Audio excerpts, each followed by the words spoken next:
O'zbekistonlik tilanchi qiz mashhur modelga aylandi. Marhabo ismli 9 yoshli asli o'zbekistonlik bo'lgan qizning hayoti tubdan o'zgarib ketdi. U bir paytlar ko'chada yashab, tilanchilik qilib kun kechirgan bo'lsa, bugun u professional model, ijtimoiy tarmoqlar yulduziga aylangan. Marhabo 3 yoshlikda onasi bilan Rossiyaning Dog'iston Respublikasiga ko'chib o'tgan. Ularning oilasi O'zbekistondan ish izlab kelgan. Biroq oradan ko'p o'tmay, otasi hujjatlar bilan bog'liq muammolar tufayli deportatsiya qilingan. Onasi esa yangi joyda ish va boshpana topa olmay, qizi bilan ko'chalarda yashashga majbur bo'lgan. 5 yil davomida Marhabo onasi bilan sovuq va ochlikda, mashinalar orasida, bozorlarda hamda avtostansiyalarda tunab tirikchilik uchun yo'lovchilardan sadaqa so'rab kun kechirgan. Kunlarning birida Dog'istonning Maxachkala shahrida sayr qilayotgan bir sayyoh tasodifan ko'chada o'tirgan kichik qizaloqni suratga oladi. Qizning tabassumi va tashqi ko'rinishi internet foydalanuvchilarini hayratda qoldiradi. Surat ijtimoiy tarmoqlarda tez tarqalib, ko'plab odamlar qizaloqqa yordam berishni istaydi.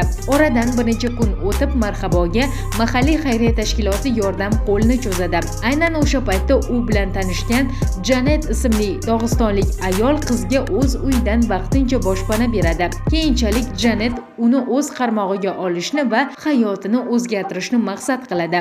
Marhaboning surati internetda mashhur bo'lgach, uni bolalar kiyimlari brendlari, suratkashlar va reklama agentliklari izlab topadi. Qizaloq reklama roliklarida ishtirok eta boshlaydi.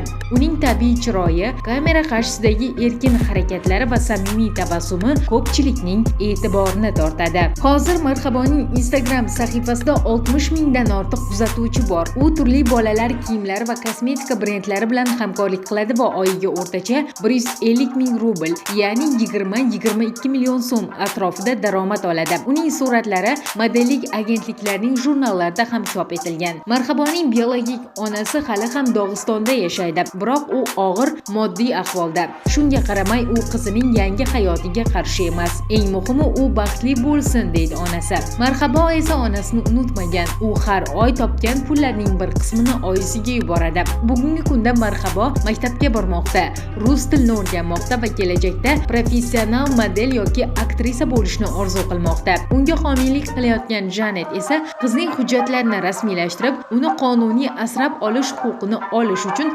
hujjatlar topshirgan.